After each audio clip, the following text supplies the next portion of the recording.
Which end do you worry about? I must confess, my fat radar tends to concentrate on what is happening front and center, that is around my middle.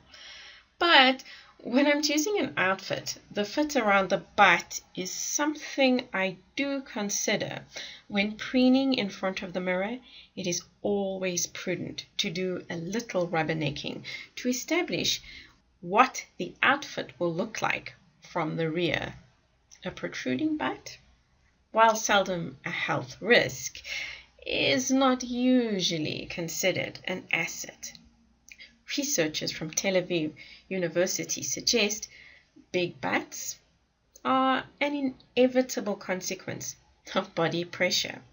Join us for this episode of Better Body Chemistry TV as we explore how challenging it is to be a fat cell in the butt. Better Body Chemistry is brought to you by Dr. Sandy, a scientist turned gremlin buster, helping you battle sugar gremlins, heifer lumps, and other health horribles through better body chemistry. Remember, small things can make a big difference to your health. For the fat cells located at the end of your butt, life is not always easy.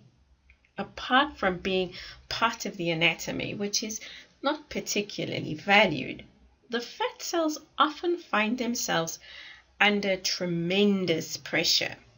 The reason? The act of taking a load off, that is, sitting down, means you transfer the responsibility of keeping you supported from the bones and muscles in your legs and back to your fat cells. And fat is flabby, it's soft and squishy. So being required to hold up everything is stressful. The more you weigh and the more often you take a load off, the greater the forces bearing down on the fat cells that find themselves carrying the weight of your world. They need reinforcements. Using state-of-the-art technology to probe what was happening inside individual fat cells, the research team discovered fat cells actively respond to this compression. The way the fat cells cope when the walls are caving in due to these outside pressures is they reinforce the walls, bringing in additional lipid droplets. The extra lipids make the fat cells stiffer. Of course, cells with extra lipids are fatter. The team found the cells were up to 50% fatter, and fatter cells are bigger. Oops. But at the end of the day, a fatter fat cell is more resilient. And more resilient fat cells are better able to handle being stuck between you and a hard place. Of course, the more you sit, the more hard-wearing your fat cells are likely to become. I'm guessing you suddenly feel the urge to take a load off your butt. Maybe it's time to try a walking desk. After all, your booty is a public asset or liability, unlike your heart, which is hidden.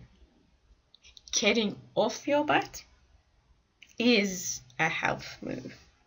But when it comes to health, the size of your butt is not an accurate measure of your health status.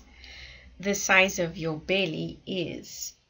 The fat that piles up in your belly is associated with metabolic syndrome, which is what creates most of the lifestyle diseases. And for the most part, belly fat cells are not that resilient. Maybe this is because they only experience chronic pressure when you insist on wearing the pair of pants you've outgrown. The rest of the time, they're on fire.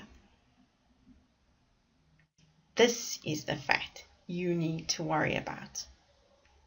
It will probably take more than just getting off your butt to relieve the pressure on these fat cells, but it can be done with a little candy floss. Want to learn more?